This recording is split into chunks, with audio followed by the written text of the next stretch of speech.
As I mentioned in the introduction, the main goal of these videos will be to review the code we wrote in the previous course, but keeping in mind that Python is also an objective-oriented programming language.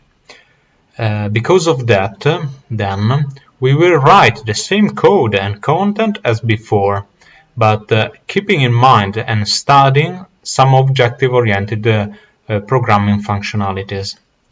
So, to begin with, we will begin by creating the new environment for our second project. That's why we are in the Python projects folder, and I already created the insurance objective-oriented programming folder, in which I copied the prices for a file, the Python file, renaming it in prices original from the previous project. Now, however, we have to import also the libraries we used in the previous project. This means that we will make use of the pip freeze functionalities that virtual environments allow us to use. To do so, we open a terminal inside the insurance folder, the folder in which we developed in the previous course.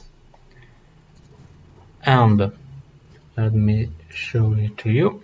We have here the terminal.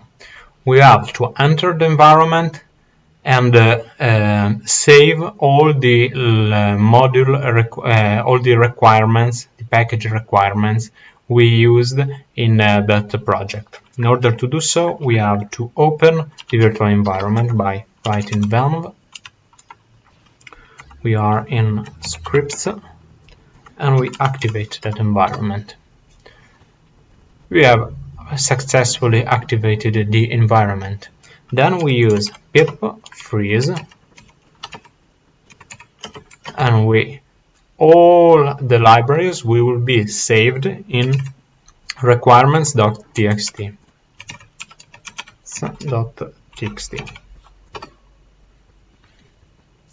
In fact, here I can see the requirements.txt file. Now I want to copy those requirements inside and paste it inside the new folder.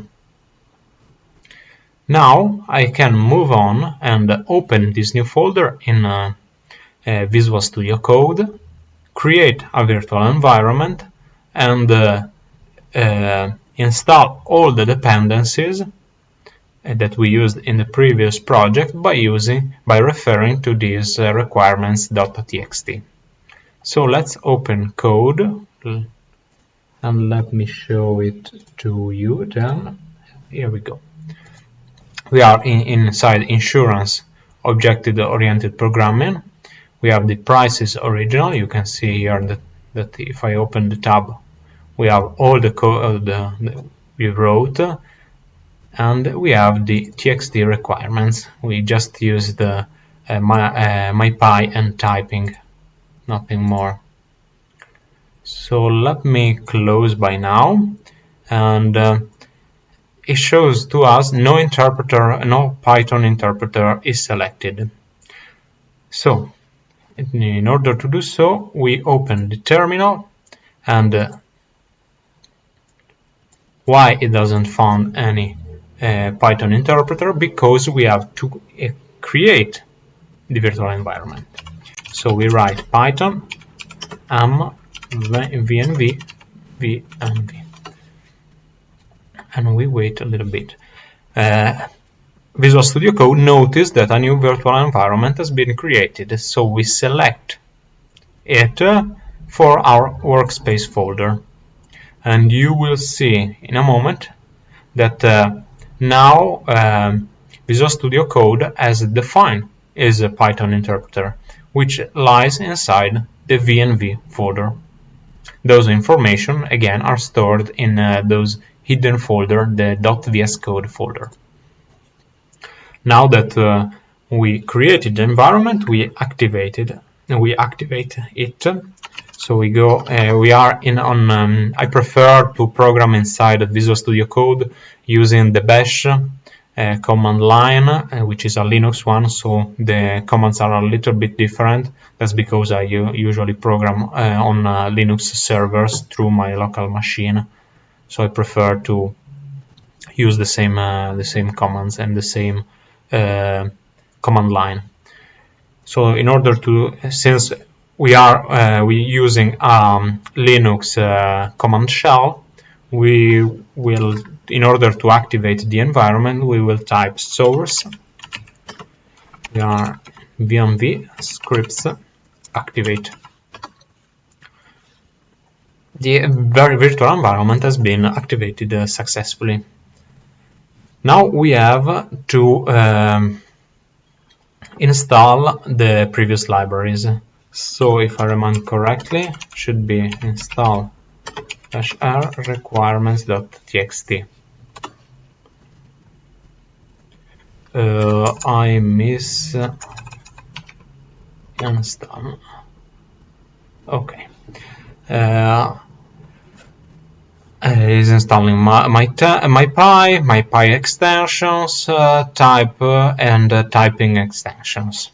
We need to wait a minute, and since while Visual Studio Code is creating this, we set up our programming environment. In particular, we want to refer to the previous script, the script from the previous course, which is I copied and pasted inside this folder as prices original, but we also want to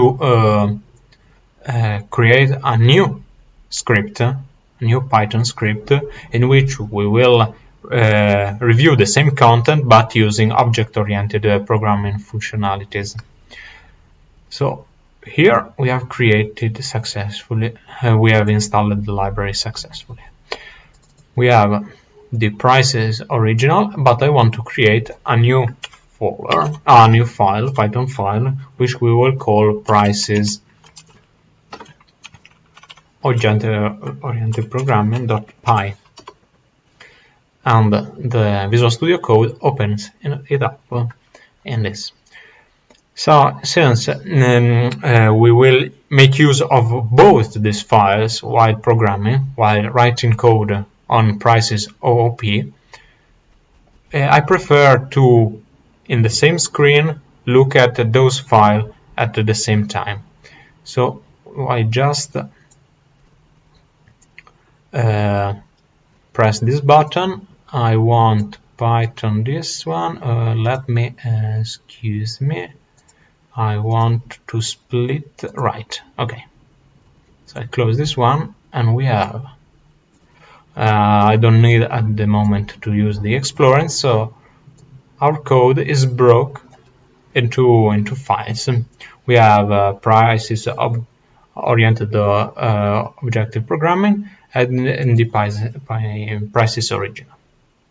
So first thing to do, let's review our code, our previous code. So we have imported the typing, we have defined the product types, which means the guarantees and the products.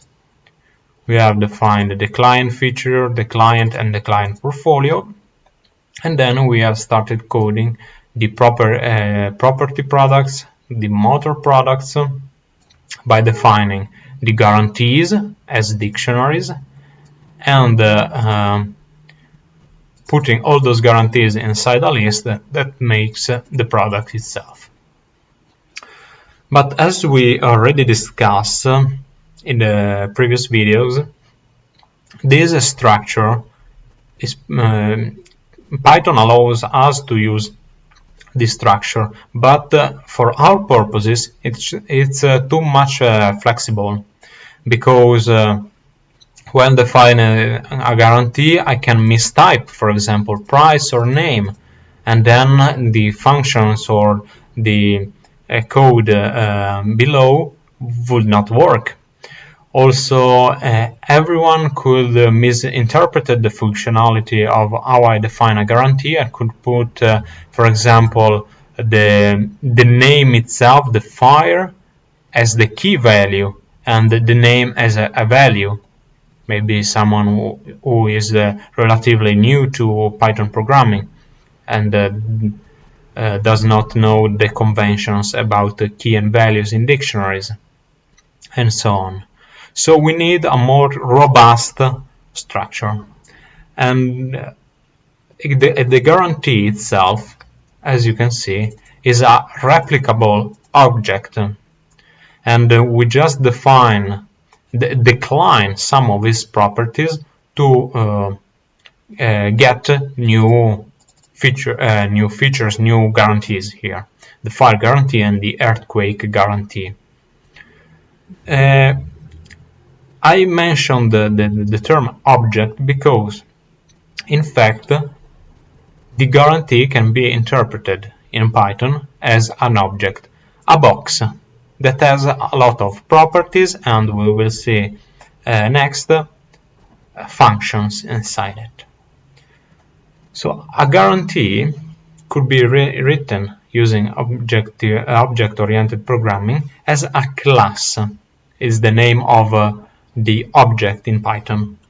A class, and we can write guarantee,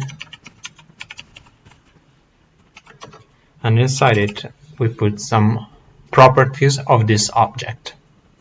It's like doing something like this, where we don't have anymore the dictionary, but we have a more rigid and object.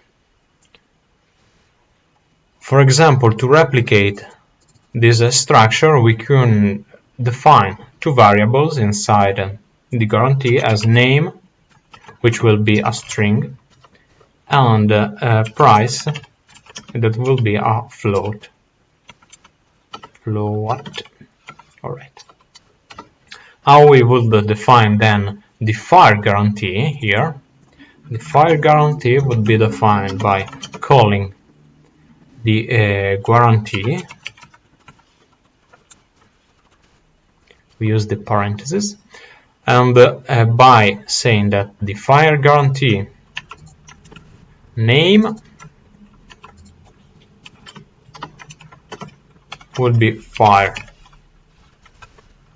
as a string, and the fire guarantee price would be we say 10.10.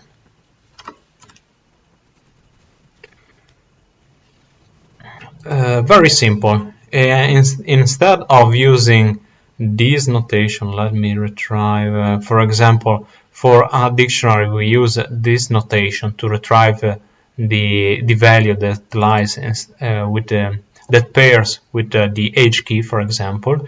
Here we use the dot and the name of the variable.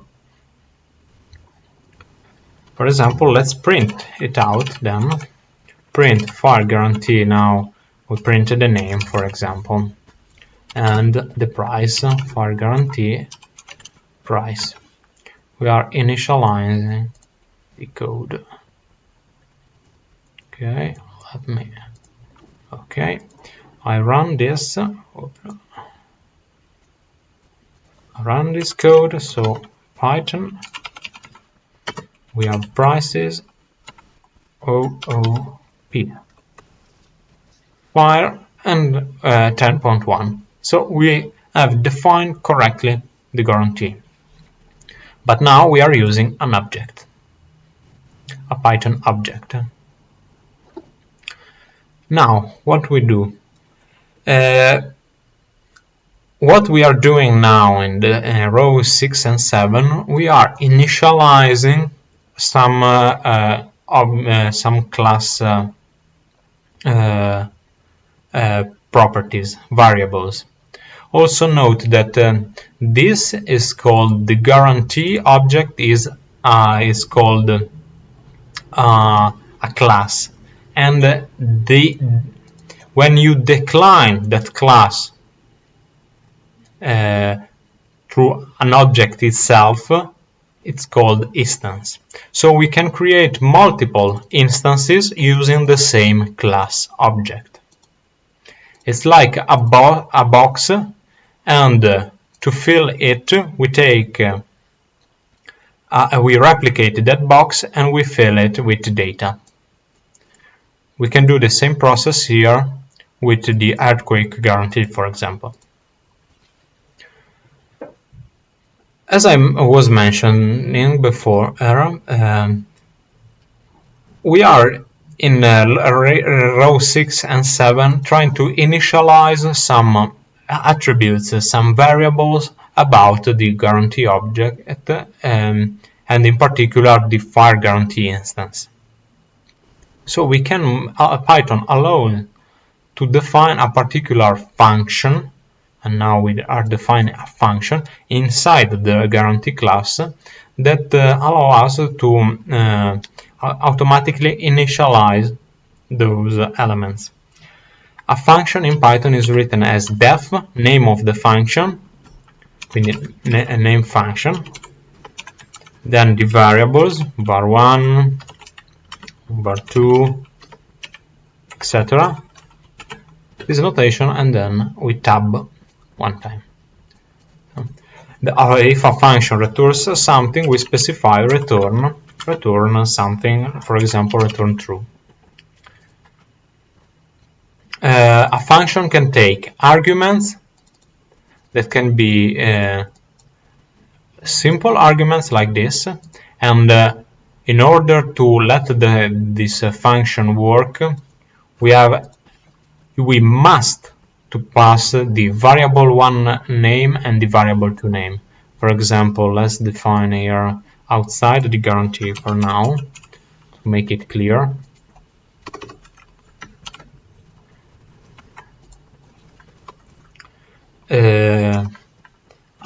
I must, for example, here we return the sum of var1 plus var2. So the function must receive two values, the values for variable 1 and the variable 2, for example 1 and 2. So let's print out the value, we call this y, for example. Let's print y and make it clear that we are printing y. Y value is equal to, maybe let's y is equal to, okay, let's run the code. As you can see that y is equal to 3 because we are taking the sum of 1 and 2. But these are arguments. We can also have key arguments in which the value, the variable has a default value. For example, this is always equal to 0 if we don't specify the value itself. So we can again work with fn12 and it gets out the same value. But if the function now allows us to pass only one value. Why? Because it has a default one for the other. So now we are expecting to get y is equal to 1. That's it. But in classes have some particular function that are called methods, and there's one which is called, as you can see, we have a lot of methods that Visual Studio Code suggests to us, and we will use the init the init method. He already wrote everything alone. So let's get rid for now of this line. So every method inside a class will have these self arguments, which means that when we will call this function, the function automatically we receive as an argument the instance. We will see in a minute. Then we hold all the other parameters that we want to define. And since this is an init function, we will specify the name, which will be a string, and we will, let's get some space, let's get some space here, and the price, which will be a float. Remember, this is the instance, for example, the fire guarantee. So what we are doing here without the init function, we are taking the instance .name equals to the name. We take the instance the price, and we pass the value. So we can do the same. So right now we are using a self instance instead of specifying that is the fire guarantee instance. So we can write the self name is equal to name, and the self price is equal to price. Usually we use the same name for the attributes here and for the class variables. So right now we are finally define if this was a normal method without the init name but an fn name, we have to call that function inside the instance, and the function, the method, excuse me, the method will initialize the name and price attributes of that instance. But since we are in the method init, it means that this method will be called when we initialize the guarantee in this phase. This means that we can get rid of the lines above, below, because here we can pass the arguments in this way, and we will still initialize the fire guarantee. What happens then? We took the class fire, we generate an instance, then this fire guarantee, the instance will be fire guarantee. Since we are calling, we are initializing the instance, this function, this method will be called, the init method will be called. It will take the self argument that is implicit, since we are defining. So this self becomes fire guarantee. It will take name, it will take price, it will return none, nothing, and this self.name, so fire guarantee.name, will become the name we passed, fire, and the same for price. We can see this again by running the code. Fire 10.1 again. The method here, the init method, is also called in other programming language as a constructor.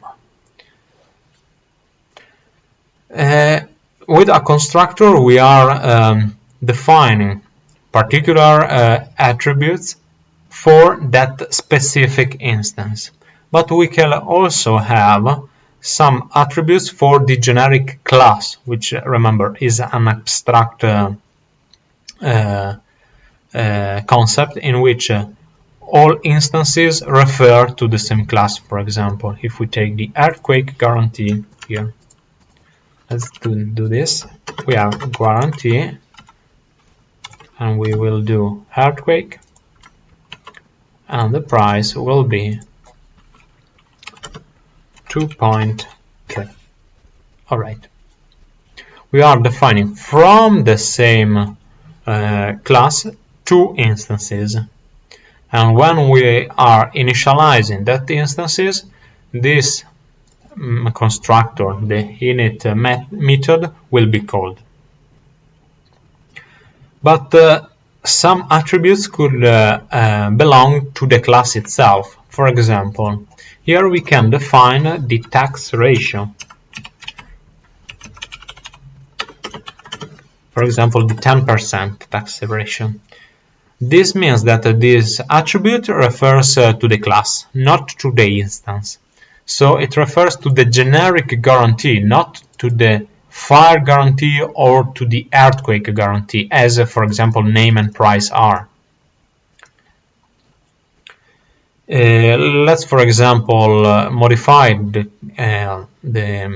evaluation of the price, writing down here this is the net, it becomes now the net price, and we will compute the price itself as net price times 1 plus the self tax ratio. We are using self, of course, because when we enter inside, when we call this method, we already defined the instance, but this tax ratio is a property of the class itself. Let's see what I mean by this. For example, we could define here a guarantee. Say that guarantee tax ratio, we modify it to 0.2. 0.2. This means 20%. And now I want to print what the guarantee tax ratio is, and the same for the fire guarantee that we will define in a minute. We copy this in there. Okay.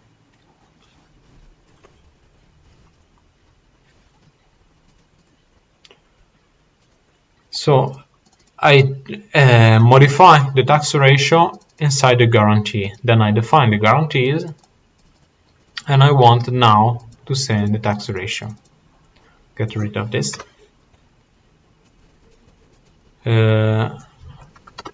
will see there all of three tax ratios are the same. But now let's do something else. For example, so by modifying one, we are modifying everything. If we put this down here, you will see the same, because when I call fire guarantee, it refers, this instance still refers to the class, and then it will retrieve the new value of tax ratio. Here we go. I have still the same results. Now I can modify the tax ratio for only fire guarantee, and you will see that the result will be different, because we have modified only for this value, which is the second print for fire guarantee. So these attributes that's why we don't need the definition of self here, because these attributes do not refer on this specific instance. So if we modify the attribute for the class, all the instances that are defined even before the change of that value will automatically adapt, since they are a child of the class. They are instances. So let's keep like this. We have defined the fire guarantee and the earthquake guarantee.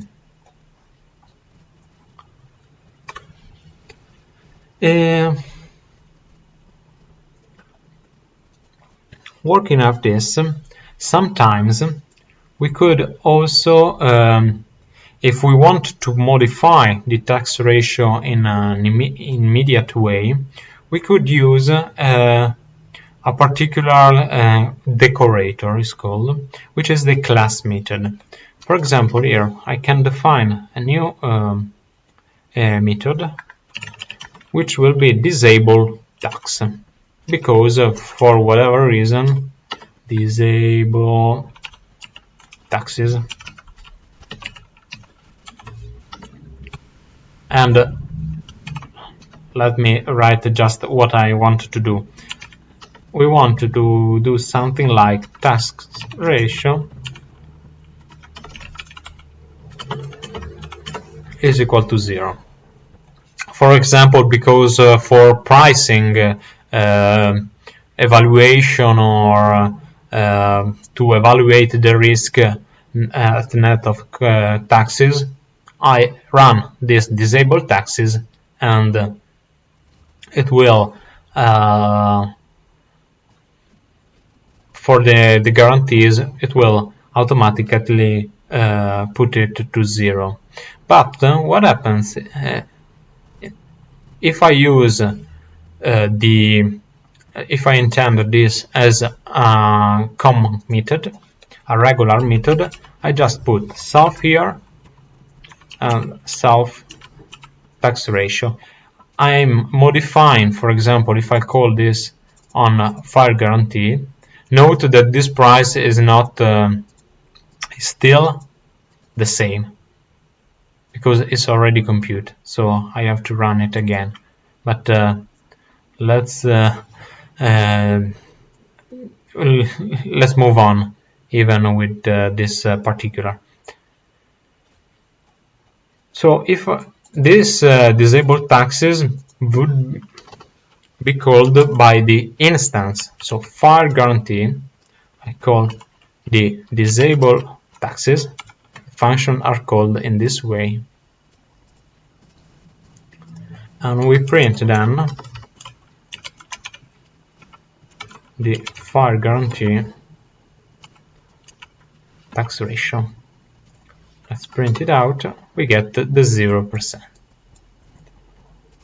All right.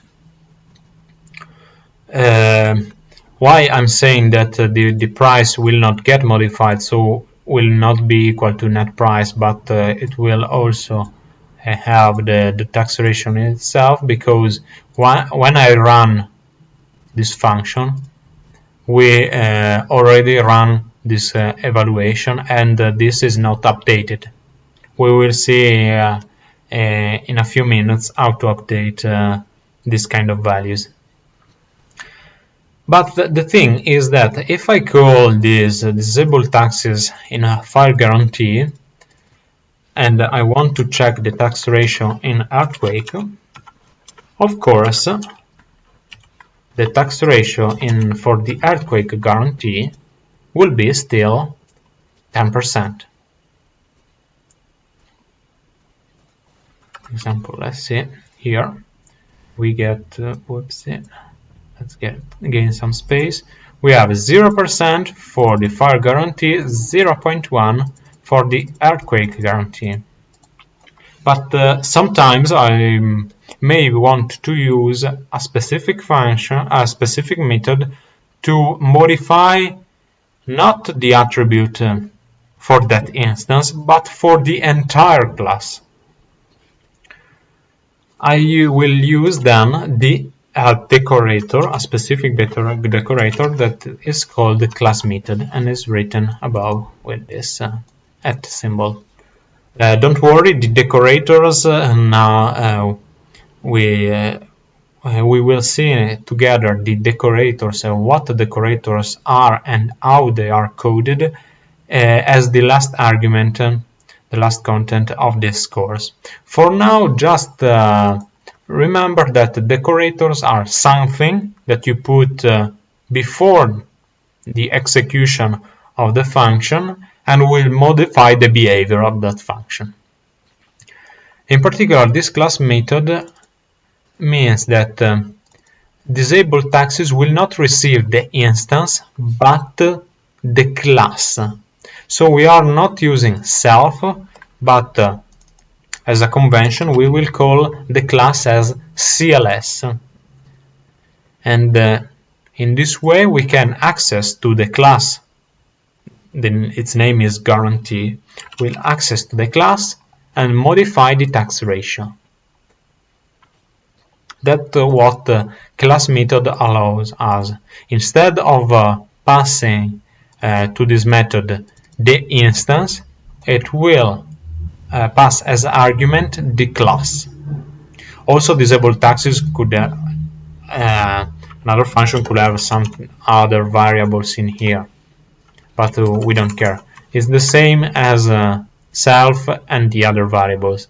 We could use, if we wanted the instance, so without the class method, self, other variables. With the class method, we are not passing the instance, which is by convention called self inside this piece of code, but will be called class, since we are passing the class. Now let's run the code again, making use of this decorator, and you will see that we call the disabled taxes from a generic instance, the file guarantee instance. But since we are modifying a class attribute here, not an instance attribute, the tax ratio will be modified for file guarantee, of course, and also for earth guarantee. So we expect the two values that to be printed both as 0, and we have correctly get 0 and 0. Super. Now we can code. Let's disable. Let's forget for a moment about the disable taxes, since we have this problem here. We are. Let's forget in a minute. So we close this, and we also close. Let's forget about it. Now we want to code also the motor guarantees here.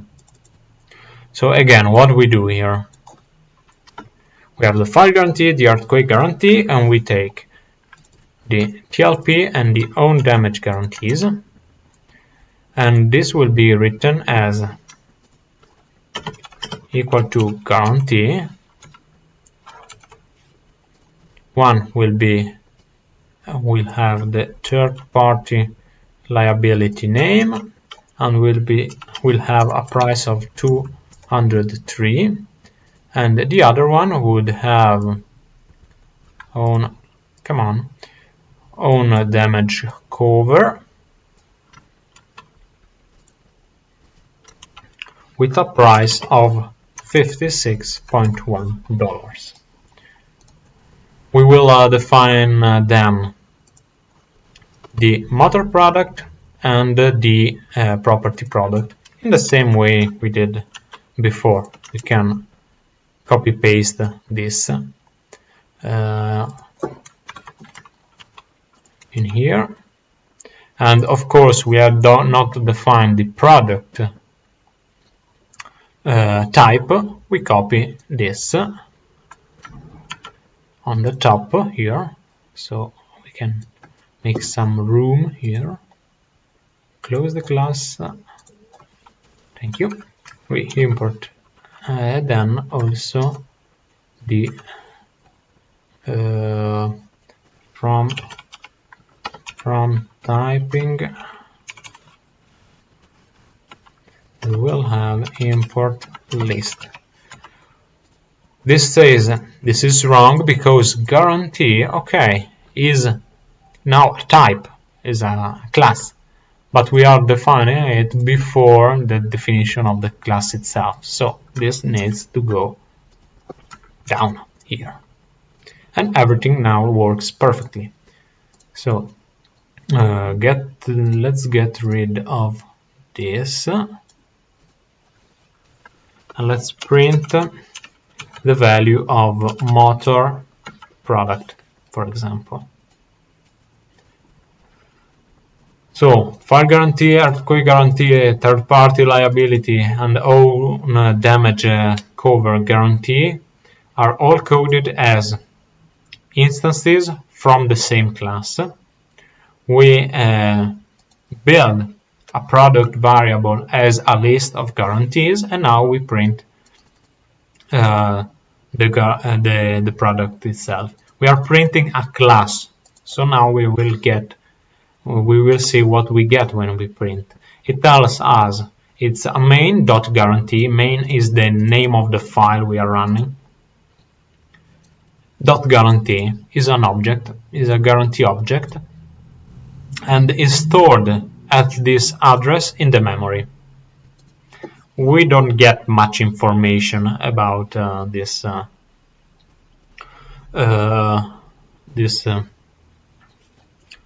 two objects. To gain some more information, we could make use of another special method, which is called string, and we will return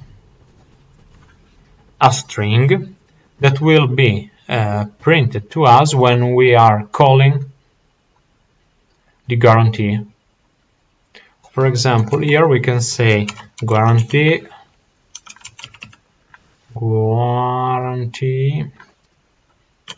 and we put the name self name. We are using an f string, so let's use an f. Guarantee, let's tab, so /t, and then we write price, which price is self price. So when we call, for example, fire, let's comment this one. Let's call print fire guarantee. It gets automatically, it calls this method and will print to us guarantee fire price 10.1. Let's run to check if everything is okay. All right. Guarantee fire price is what it is. Maybe let's round it by 2 decimals. Okay, let's make it clear and run it again. Guarantee, maybe not double like this. Guarantee fire price. Why we get 11.11? Because we are adding the taxes from the net price. Fine. Now, instead of printing the fire guarantee, let's print, for example, the motor product, which has the third-party liability guarantee and the own damage cover guarantee. Excuse me. We are still getting these two elements because we are printing the representation, not the string. In order to do so, we could call it, we can do the same by calling another particular methods that return to us the representation of the object, which is rep. And now we should be good. Run this again. Guarantee third-party liability with price guarantee on damage cover. Usually the representation should be a more programming style string instead of this simple string. This using the string method, you are just returning some content to the user, while with the representation you are referring to some embedded properties of that guarantee. So that's why I say that the representation should be something more programmer-oriented informations instead of user informations. But for now, let's keep it like this. So let's close these two, representation and string. But finally, we have for example, here let's reduce and say guarantee like this. We just want the name of the guarantee. And let's keep it simple like this. So right now we get guarantee third-party liability, guarantee on damage cover, since it's a motor product. Okay.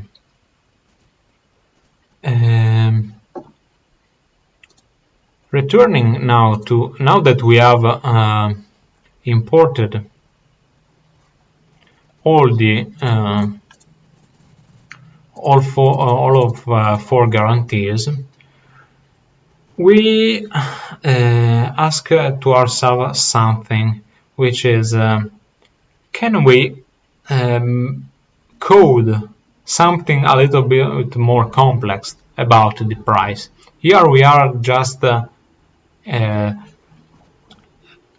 defining the instance with its own price, but the price of buying a guarantee could vary. We all know, for example, because the insurance company takes for the pricing takes into account some risk factors, while here we are just defining some flat values for the price. That's why, for example, we could introduce a very simple risk factor for the motor guarantee here. We will not make use of this what we will see here in the next minutes, but don't worry about it. We will just keep the things a little bit simple. So this is the standard guarantee, in which we pass the name and the net price. But now we want the net price to be computed from some risk factors. Usually in insurance you have a base price plus or times some risk factors. Here we will use additive risk factors. So for a generic guarantee, what we will pass is not a net price anymore, but will be a base price. And also the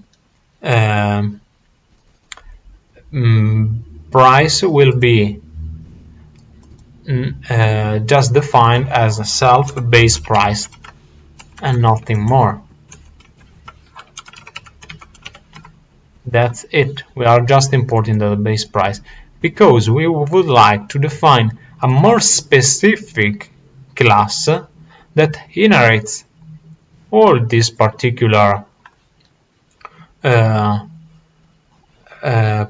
structure but adds something. So let's close the guarantee and we define another class, the motor guarantee. And we would like the motor guarantee to have the same properties of a generic guarantee plus something. For example, we want the motor guarantee to have an attribute which is tax ratio. We want a name, a base price, and so on. To inherit the class, the parent class, we just write here guarantee. This means that now motor guarantee, if we do nothing, we pass. So we are defining a motor guarantee which inherits all the attributes, the methods from the guarantee, and what adds next? Nothing, we just pass. So now we can define, for example, this as a motor guarantee.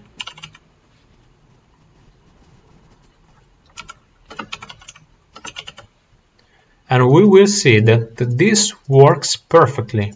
Also remember that here we don't have we don't have the computation of the price, but we are just saving as an attribute for the instance the base price. But we have the motor guarantee here, and if we print the motor product, we will see that we will get the same things that we was getting using just the guarantee. That's it. Since now the parent, this motor guarantee has all the attributes and the methods from its parent, we can add some more specific content inside this class. For example, we can modify the initialization of the guarantee. So we can call it again the init.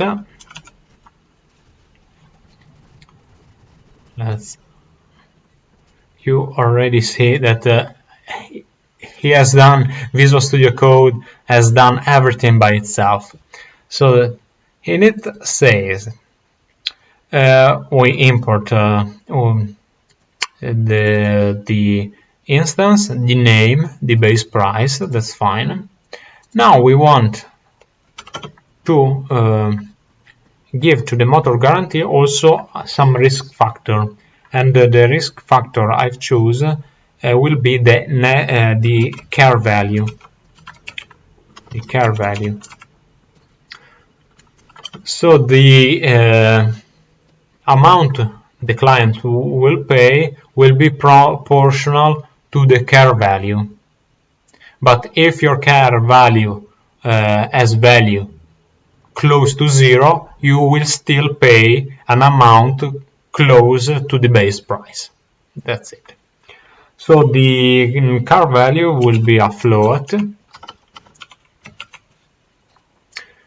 And what we are doing here, we are saying super init name base price. What does it mean? It means that we let the guarantee, which is the parent of this class, to handle the name and base price attributes. We could also, in fact, write something like this: guarantee.init.name.base price. We could also write like this, something like this. But this is less flexible because we are referring to one specific class. If this class would have a lot of parents, then we would have to write a lot of lines here with this style of coding. We can use simply super to tell this. This means that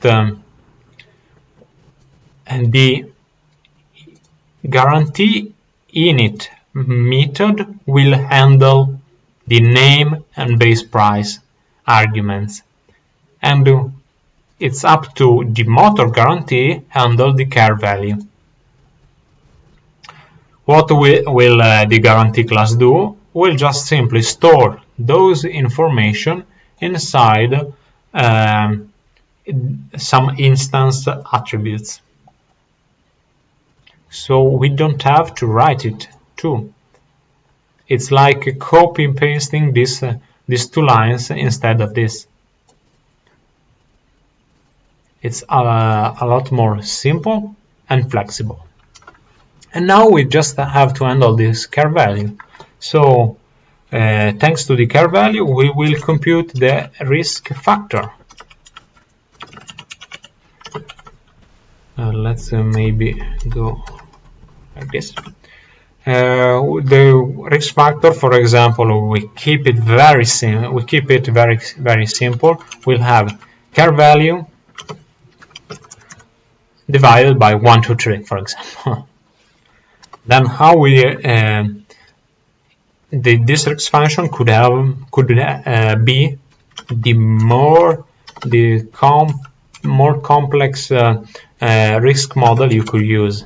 So you have a risk model here that from this value we will compute a lot of risk factors. Then we can use this the risk factor to compute the net price. So the net price will be the base price that has been initialized by the parent class method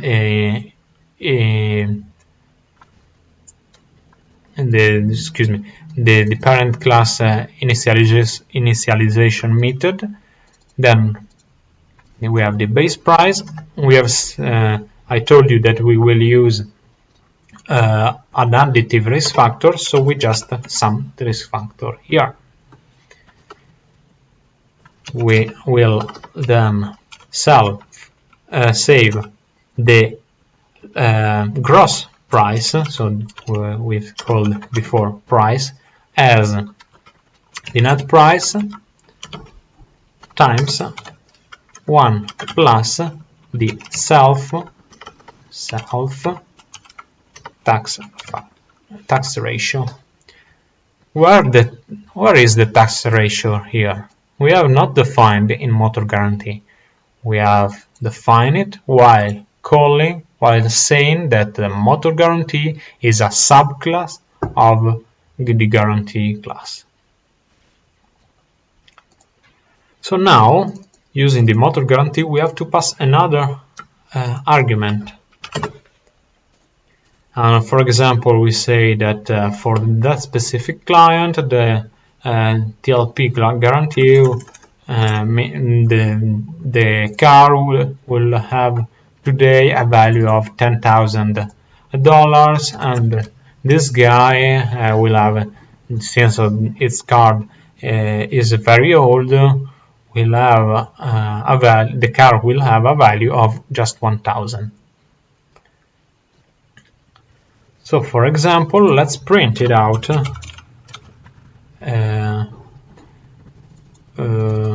So the third-party guarantee will be 1,000 and the own damage guarantee. For example, two clients bought one guarantee each. So the TLP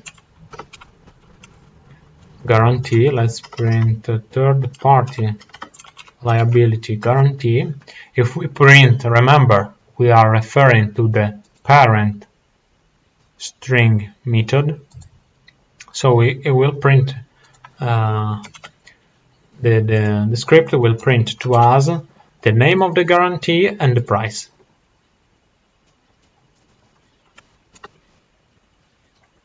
The price increased a lot with respect to only $200, because we are considering basically 10,000 divided by 123, and then we have the taxes. That's it. All right. So this will be motor guarantee. How you can create the subclasses. We will forget about motor guarantees and we will use only the guarantees.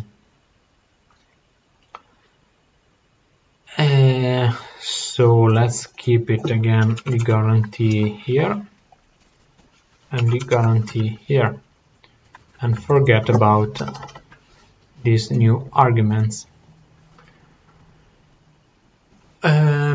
Let's go back to the class method. We have seen that we can use it to work with methods that take as argument not the instance but the class. But this allows us to use the class methods also as an alternative constructors. Instead of using the initialization, we could also use the class method. For example, I will delete this for now. The motor guarantee has been deleted. So, for example, let's say that I want to input the properties, the attributes of the fire guarantee by using a string. How can I do that? Well, I will define a method inside the class guarantee called fromString. And the fromString method will receive a string. It will split the string using a particular separator. For example, by default we place this separator, and we will say that name and price will be the result of the string splitted by using this separator. So, for example, if I input something like fire 10.1, and this is the value of string, the split using this separator will give me a list of two values.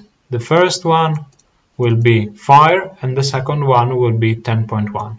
So I'm declaring it that the first item from the split is the name and the second one is the price.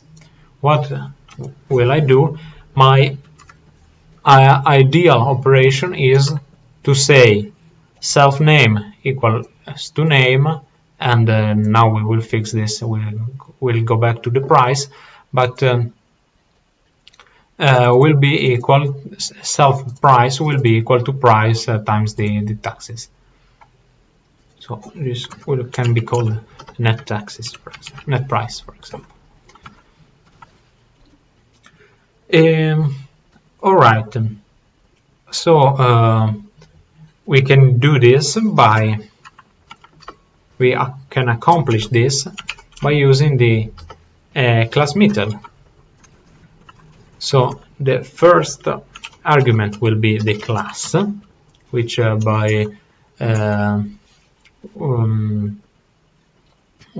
be written as a CLS. From this string we extract the name and net price attributes, and then we call the class as name net price, and of course we will return the class.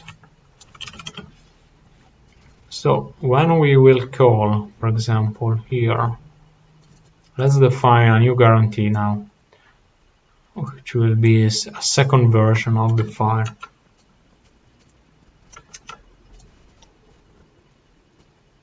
Which will be, okay, give me file guarantee from string, and I will give you, for example, file v2 second version, and the price will be $123.4, and this is a new guarantee. Let's print it out, since we have defined the string method here.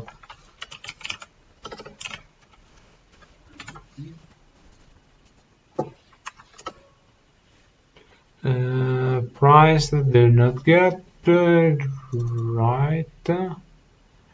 Let me see what. Oh, okay, because this is now called base price. Let's do it. Let's fix it in a very simple way. So let's clear this code. Let's write a no format code, because net price here is interpreted probably as a string, so we make it float. We force this variable to be float. Here we go. So the guarantee will be called file version 2, and the price will be $123.4. This could be useful. Let's forget about it to keep things a little bit more clear.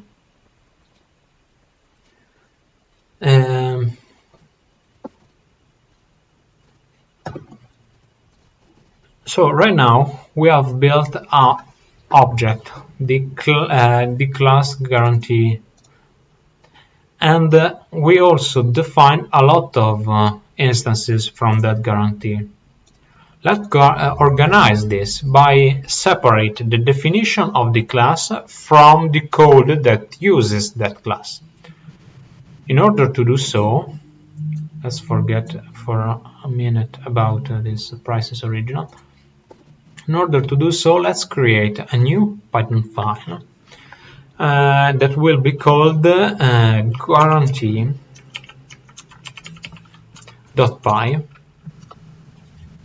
and the guarantee.py will have inside it, we cut the code here, we are destroying, and we paste the guarantee here. We do not need, to my knowledge, any import here. Yes, exactly. So in the guarantee file, we have defined as the Visual Studio Code notice the guarantee class. So in prices OOP, now I can import the guarantee object because now is not defined anymore in this script. I can do from guarantee, I can import. So here is from this module, the module guarantee is a file. What do I want to import? The guarantee class. And now everything is fine. Everything is working, as I will prove to you in a minute. But we have organized our code very efficiently. Something as not from string, of course, because we have deleted it. But let's say print motor, and everything should be fine. Here we go. Everything is working here. All right. Now let's move on and define the clients. Let's take a look at how we have defined the clients in the original script from the previous course. We have defined clients again as dictionaries. And again, the client's portfolio will be just a list of those clients. What can we do now?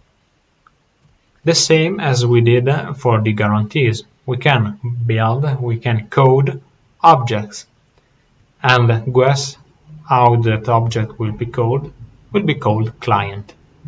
So this guarantee here, this file, let's move it up here. This guarantee file that contains a guarantee will not this class will not be alone anymore. So let's rename the guarantee and write it as types. Why types? Because guarantee will be a type and clients will be another type. So we will have class client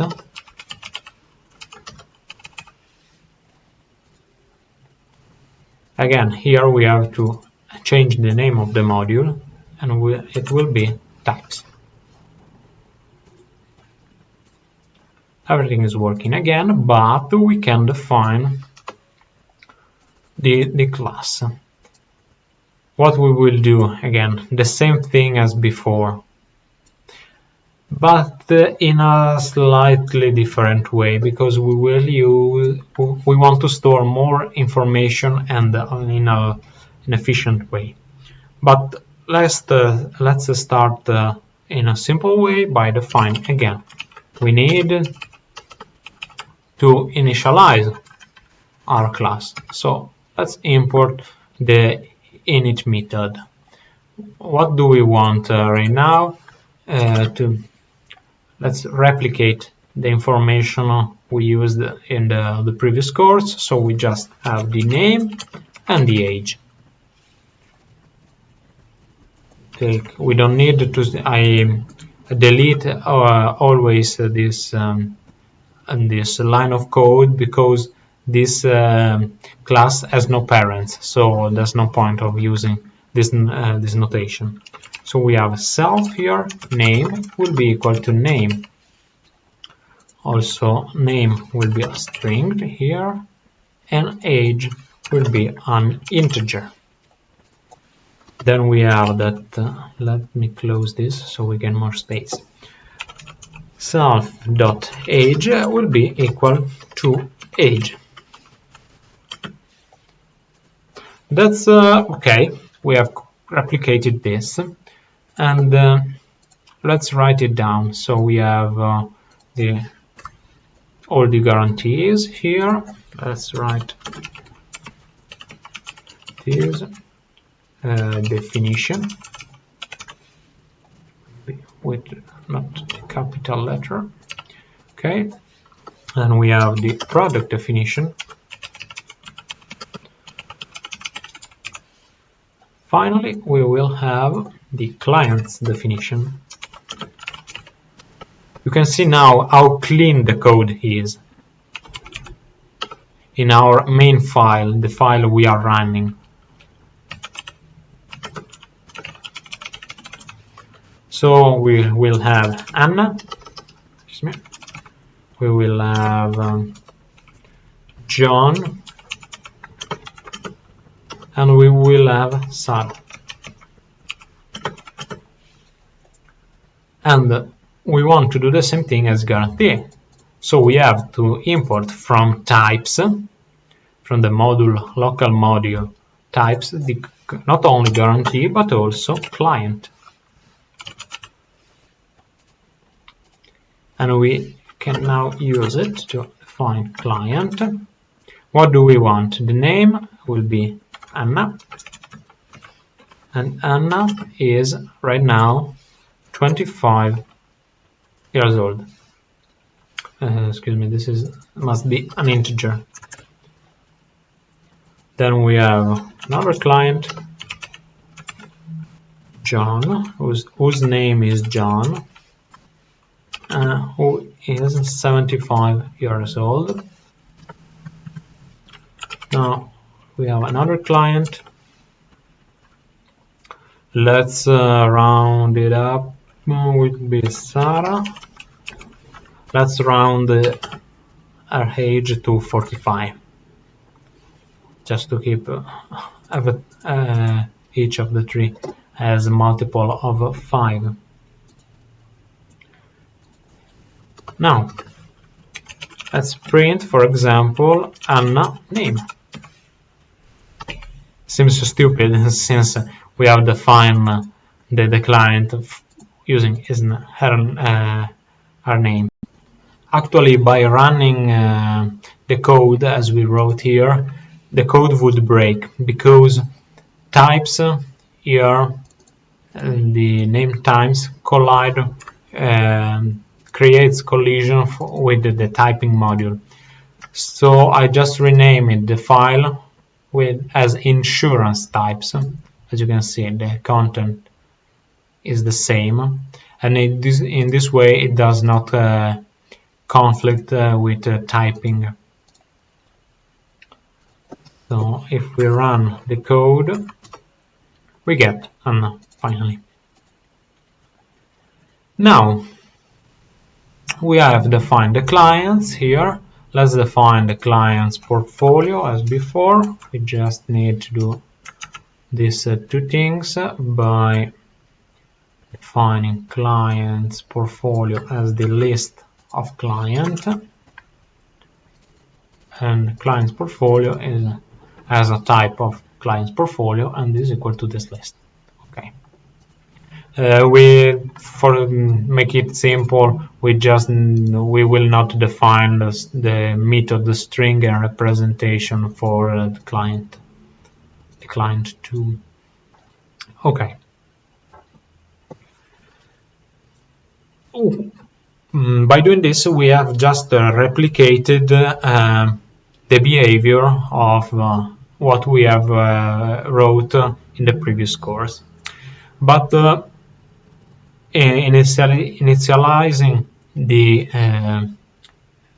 class with the age is not very flexible, because the age varies during time, and this is not taken into account when we pass the age as argument. So why do we do not computing the age using the birth date? So the idea is to change this as a birth year. And now we can compute the age by saying birth year, and we have to take into account the current year. How do we compute it? Do we have to do manually? No. We will just use the time library. So we write this import time. We have to import the time library inside the insurance type Python, because is the file in which this code will be executed. In fact, the current year will be computed as time dot string from type, so we get string from type. It takes the time in a form and it turns on and casts it as a string. And using this function, we can also tell to the time library which information do we want to put to store in that string, and we want only the year. That's why we will write %y. But also this is still a string, so let's take the integer of the string, and automatically current year will be a number, and we can subtract two numbers. We can now modify here the values. Since we are in 2020 right now, this means that Anna is born in 1905, here is in 1945, if I'm not mistaken, and this should be 1975, and this can be checked if I did no mistakes by printing the values of Anna, John and Sarah age right now. Let's do this by referring to client's portfolio for simplicity. So we will print a list where we have the client age. Let's make even. So we want to print a list, and now we create the list as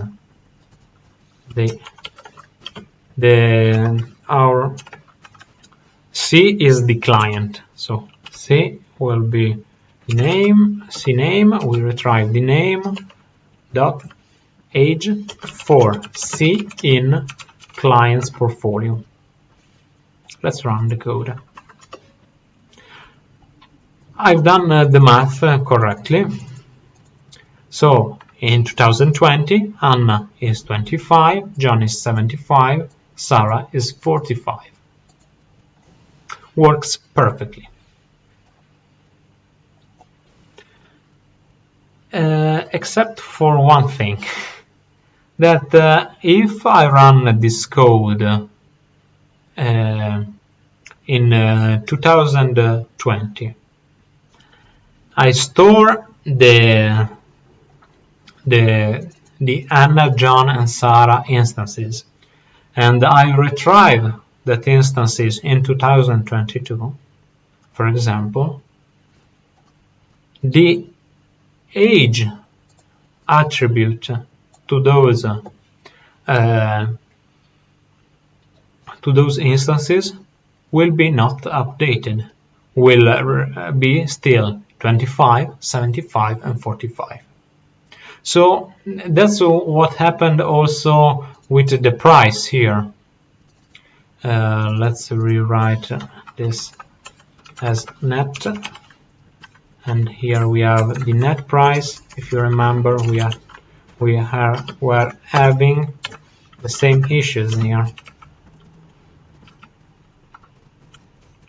Ratio, I forgot about this self. The same thing happened with the price. If I change the tax ratio after computing the price will not update. The same here for the age. The age does not update. So we have to find a way in which every time we call the age or the price, those values need to be computed again. Let's do it by the client, and then we will approach the same problem with the guarantee. We can define a method that must have the same name as the variable's name. So will be the age function, and we pass the instance, and what we will return this age will be the value. Return will be the value of this. We have to store the birth date,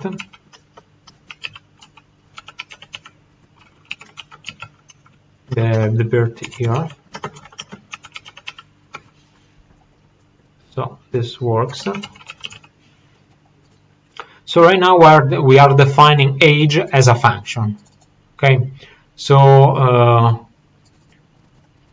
in order to print out the age here, this is a function, so it's not an attribute anymore. The code works only if I put this parenthesis. That's how it works, right? So we can run it again. As you can see, only if I put the parenthesis. But I want the age to be an attribute, not a method. How can I do this? I just need to type the property decorator. The property decorator will transform this method, will make this method behave as an attribute. So here this can be deleted and we get the same result. Right now, for example, to check if this is true, let's do the same thing for the price, and then we will try to change the tax ratio. So here we need to store as attribute the net price, and will be the net price here. The price itself now will be property of the class, that will be price. Save it. We need to pass the instance, and we will return self net price times 1 plus self-tax ratio. Okay. All right. So we have defined here the guarantees. Let's comment out. I use the multi-line comments here to comment this piece of code. Let's go back to the guarantees. Let's print right now the fire guarantee. That's one. Second print will be the fire tax. Fire guarantee tax ratio. After, of course, we have modified those tax ratio by referring to, for example, let's use the disabled taxes method. Remember, this modifies everything. This changes the value of tax ratio, not also to fire guarantee, but to earthquake guarantee, third-party liability guarantee, and also own damage guarantee. But this doesn't matter right now. So we will check if the tax ratio did successfully change. And finally, we can output here. Here we have this print fire guarantee will output the name and the price. And here we will output again fire guarantee after changing the tax ratio. So for example, we can say old. This is old and this is new. Okay. Let's run the code. And that's it. It works perfectly. Because old, we have a guarantee fire that has this price. As you notice, is the 10%, because we have defined here the 10% of more than the net price we have used to initialize the instance. After disabling the taxes, the fire guarantee price updates, and we get the updated version, so the net price. This is very powerful. Okay. We have finally defined the guarantees, the products, the clients, and the client's portfolio. And in such a way that we have organized our code, separating the definition of classes from the definition and declaration of instances. Also, finally, the price and the age is computed dynamically, so is updated. Now, going back to our original code here, we have defined the clients. We can move on to associate the products to a client, and finally, this was the alternative version, so we can delete it. And finally, print the policy cost, the premium that the client must pay for that products he bought, which means for that guarantees. This code could be structured in using two blocks of code. The first part does the association client products he bought, and the second computes the premium the client has to pay. So here, in this new code, what I will do, let's delete this. Right now I say premium evaluation per client. So I do for client in client's portfolio as before, as here. And now I want to structure the code below here in two blocks.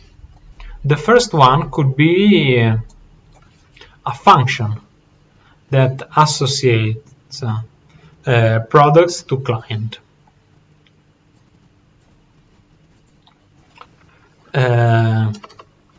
In order to do so, we define a function called find best products,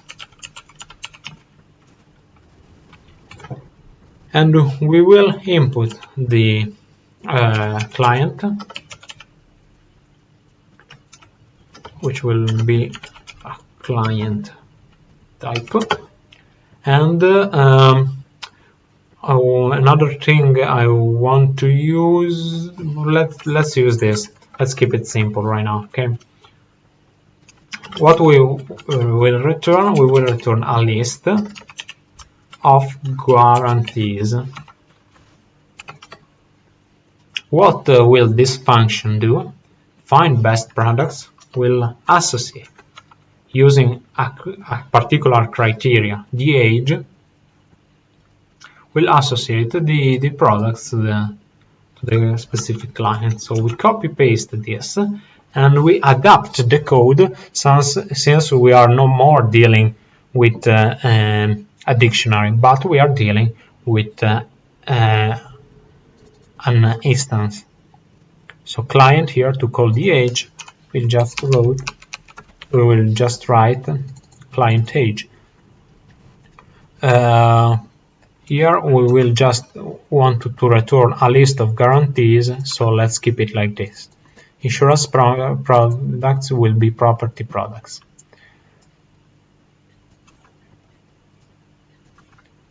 We could do something like this, and then return the insurance products. And here we have client's age. This will be a standard version, but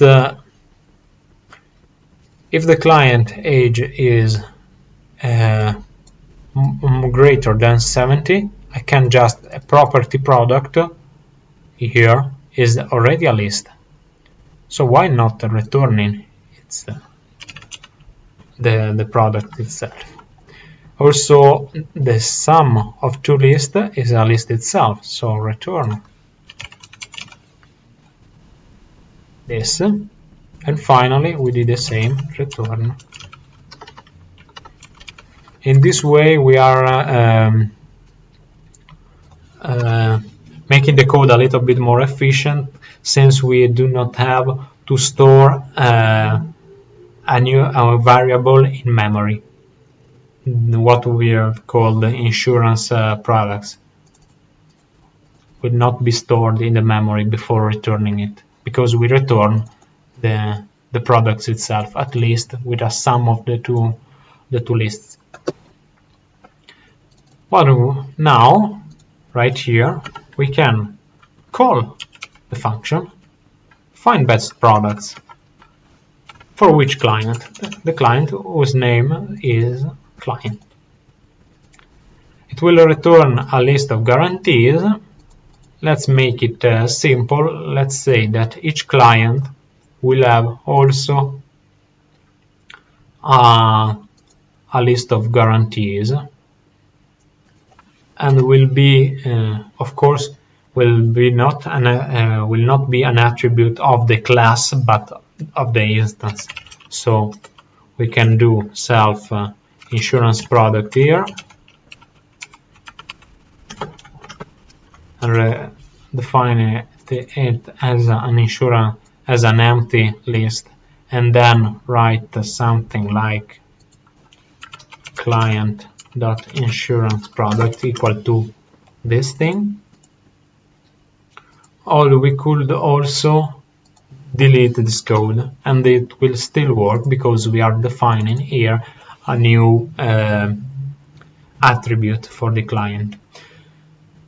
This version is much more simple, does not require previous knowledge about what to put inside the definition of the class, but as a downside. Because if in the code, for whatever reason, I will search for client insurance product and this attribute has not been defined before, then the code would break and some error would be retrieved to us. So it will be more safe to define as an empty attribute, an empty list. So in this way, if I did not populate that value, I still have something on my hand. But that's the same. Let's keep it like this, so we do not forget about the fact that each client has a set of insurance products on his own. Look at it. If we forget about the definition of this function, just by doing this, the code here is much more readable. What we are doing, for each client, we are associating the set of insurance products using what? A function that finds the best products for that client. Very, very simple and much more readable. Second thing, we have to compute the policy cost. For now, we will just copy-paste what we have done so far, adapting to the fact that we are no more dealing with dictionaries, but with instances and classes. So we have here the guarantee as a price like this. So for each client insurance product, we will have a guarantee. A guarantee is an instance of the class guarantee, and we retrieve the price here.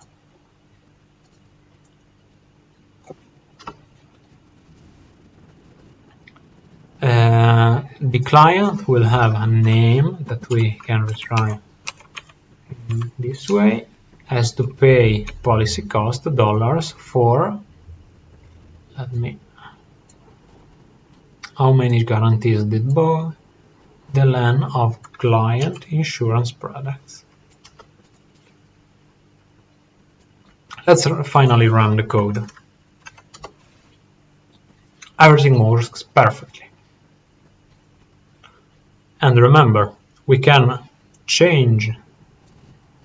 For example, here we can say, okay, the government made a law in which the tax rates for insurance product rise to 20% instead of 10%. What we do? Well, we do not need to modify this tax ratio. We just write guarantee tax ratio equal to 0.20%. Let's make it more obvious in the calculation, 50%. Those guarantee, this change will affect the guarantee class and all the instances defined from this class. So all these 4 guarantees will inherit the new value, and when we will compute the price, since is dynamically computed will use the right tax ratio, the correct one, not the 0.1 but the updated one. Let's run the code then. We can see that before we had this result. Now we should have something like okay, we have should be if I'm not mistaken 1/3 more, about 1/3 more. In fact, you can see that this change that I made at row 32 affected what we have defined at lines 6 to 9, and of course affected the calculation of the policy cost down here. That's very, very powerful, incredibly powerful. But sometimes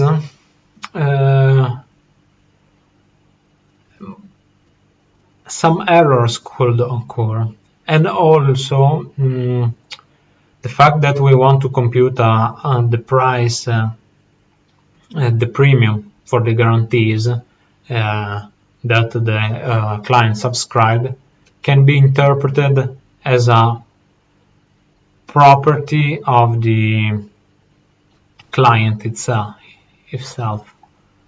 This means that we can add to the client class a new method, evaluate premium,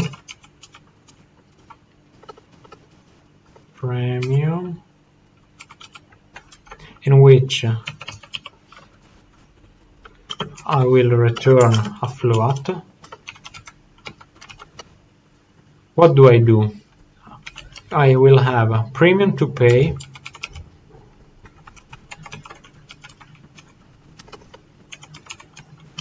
computed as before. So that give me, instead of policy cost, from the perspective of a client, could be defined as a premium to pay, as a sum of the guarantee price. Let's just use the tabs correctly. This is a self-insurance product. So we do the calculation, evaluation, but also we want to check whether the premium to pay is greater than 0, because the premium must be positive. So we assert that the premium to pay must be positive. Otherwise, Python should return the following error: the premium, and we maybe for the guarantee, and we put the name of the guarantee, the premium for the client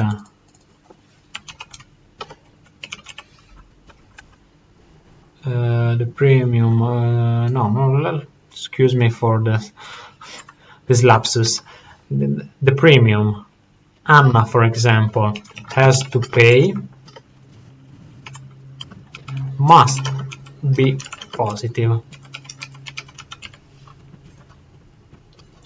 and if so, the assertion is true, return premium to pay. So now, instead of this thing here, this policy cost will be just client dot dot evaluate premium. It does everything by itself. Let's run the code. Same result as before. Now let's try to break the code. For example, here by mistake we put for example, we put that the fire guarantee has a minus 10.1 cost. Does not make any sense. Let's see if the Python captures this error. In fact, it says that assertion error, it's an error. The premium John has to pay must be positive. And since John is the older one,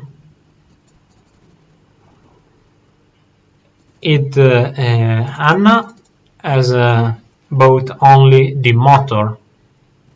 She's the youngest client, has bought only the motor product. And John is the first client who bought the property product. And by this, the first time the error occurs, stops the execution of the program. In order to fix this, we can use the try except statements. So we could try to execute this code. If and print this. But if some errors occur, we go and the error could always occur only when calling evaluation premium, because this is only a print and we already seen that it's written correctly. So if some error occurs here, then stop the code, but don't break the execution. Go inside the except statement. It's similar to the else statement for the errors, in which you take the exception as E. So we are calling the exception, for example, the assertion error as E. We store that value in the variable name E, and we print, for example, E. This means that the program will keep running even if an error occurs. Let's run the code.